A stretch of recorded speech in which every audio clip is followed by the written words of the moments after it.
અમારા ગામનો પ્રશ્ન છે આ ટીકર આવડું મોટું ગામ છે, 20,000 માણસો અહીં રહે છે. તમે નદીથી કોઈ પણ જગ્યાએ ગામના ફરતે ગમ્યા જાવ તો કોઈ પણ રસ્તો સારો નથી, પાણી ભર્યા છે, ગટરની કોઈ ગટર વ્યવસ્થા સારી નથી, પાણી સ્વચ્છ નથી. હમણાં અહીંયા મુતેડી નવી કરી 5-7 લાખની, તો એમાંય ક્યાં અંદર જાય એવું નથી. અંદર કોથરીઓ એટલી પડી છે ને તો તમને એમ થાય કે અહીંયા જ વેચતા છે આ બધા કોથરીઓની. અને કોઈ પણ વસ્તુ કોઈ સગવડ નથી. એમ અમારા ગામના બધા પ્રતિનિધિ અહીંયા કેટલા છે, હળવદ તાલુકામાં જાજા પ્રતિનિધિ અમારા ગામમાં છે, પણ કોઈને કંઈ ધ્યાન જ નથી દેવું એમ. અને અમે તો કેટલી વાર રજૂઆત કરી કે ગામમાં ચોખ્ખાઈ કરો, દબાણ હટાવો, આ તે, તો કોઈને કંઈ સાંભળવું જ નથી. આ કરશું, ફલાણું કરશું. 2-3 વાર તો ગામ સભા રદ થઈ તોય કોઈને ખબર નથી પડતી. ગામના ઈ જ છે કે ગામનાને જોઈ જ છે આ બધું, એટલે આ બધું હાલે જ છે.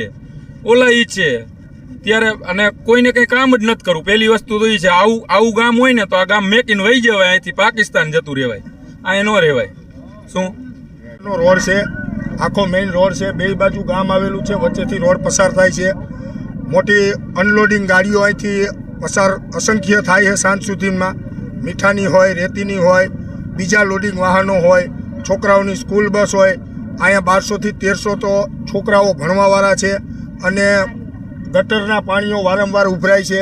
તો પંચાયત પાસે 100 ભંડોળના એવા પૈસા ન હોય તો સંસદ સભ્યશ્રી, ધારાસભ્યશ્રી, જિલ્લા પંચાયત, તાલુકા પંચાયત ક્યાંય ને ક્યાંયથી અમને આનો નિકાલ કરી દે.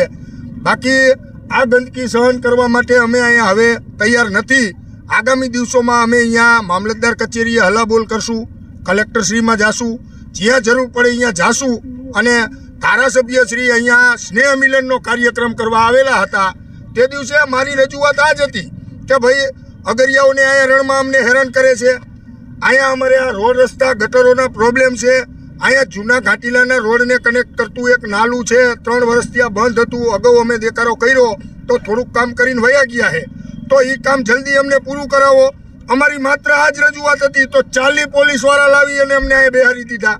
અમારા ગામની વસ્તી કેટલા સમયથી પાણી ઉતરે? અમારા ગામની 12,000ની વસ્તી છે, અને આ છેલ્લા 2 મહિનાથી આ થોડી પરિસ્થિતિ આ રીતની ગંભીર ચાલુ જ છે.